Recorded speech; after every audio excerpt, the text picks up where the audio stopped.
金门进前呢有2个钓客出海去钓鱼，这船也无由予中国海警救起来。国台办日前表示，其中一个姓吴的查甫人，伊是军人，说是无老实讲出伊的身份，认为是故意一个隐瞒伊的身份，认为讲这有怀疑。那另外一个姓吴的查甫人呢，今仔日就会甲伊送回去金门啊。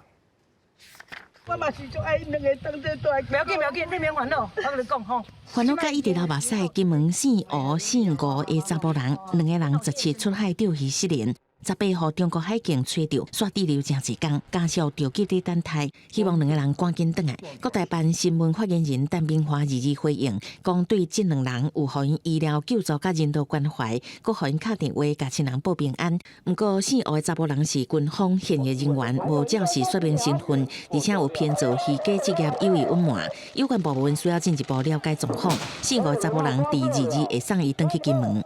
你看米线，我真不觉得那么艰苦了。我讲你，伊那几号呢？哎呀，当兵囡仔伊答案也未晓。家属特别组伫卡面线伫等待，因为姓吴甲姓吴2个查甫人是好朋友。姓吴的查甫人亲人是希望2个人会当做伙转。金门县政府是讲，正式接到通知了后，会透过2番搜救平台区的模式，水试所金门号也是呼气号，会看需求随启动出海接人，也会继续协调留落来的人会当互伊赶紧回来。